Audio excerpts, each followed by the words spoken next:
بسم اللہ الرحمن الرحیم گروبگ یوٹیوب اسلامک چینل کی جانب سے اپنے ناظرین کو السلام علیکم ورحمۃ اللہ وبرکاتہ۔ آج ہم اپنے ناظرین کو نبی کریم صلی اللہ علیہ وسلم کی ایک صحابی کو 3 نصیحتوں کے بارے میں بتائیں گے۔ ایک صحابی رضی اللہ عنہ نبی کریم صلی اللہ علیہ وآلہ وسلم کی خدمت میں حاضر ہوئے اور عرض کیا، یا رسول اللہ صلی اللہ علیہ وسلم، مجھے کوئی مختصر سی نصیحت فرما دیجیے تاکہ میں عمل کروں۔ نبی کریم صلی اللہ علیہ وآلہ وسلم نے 3 باتیں ارشاد فرمائی۔ نمبر 1، جب نماز پڑھ تو ایسی نماز پڑھو کہ گویا آخری نماز پڑھ رہے ہو، یعنی یہ سمجھے کہ اس کے بعد موت کا وقت قریب ہے، پتہ نہیں دوبارہ وقت ملے یا نہ ملے۔ نمبر 2، زبان سے ایسی بات مت کہو کہ کل تمہیں اس بات پر معذرت کرنی پڑے۔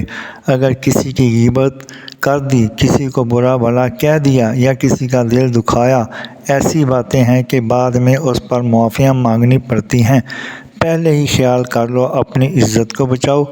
نمبر 3، لوگوں کے پاس جو کچھ بھی ہے سب سے بے پرواہ ہو جاؤ۔ اس کی گاڑی ایسی، اس کے گھر کا فرنیچر ایسا، اس کے پردے ایسے، اس کی اولاد ایسی، فرمایا کہ لوگوں کی ہر چیز سے بے پرواہ ہو جا۔ جزاکم اللہ احسن الجزاء۔ اللہ تعالیٰ عمل کی توفیق عطا فرمائے، آمین یا رب العالمین۔ مزید جاننے کے لیے چینل کو سبسکرائب اور لائک کریں، ویڈیو کو آخر تک سنیں تاکہ نئی آنے والی ویڈیو کا نوٹیفیکیشن آپ کو مل سکے۔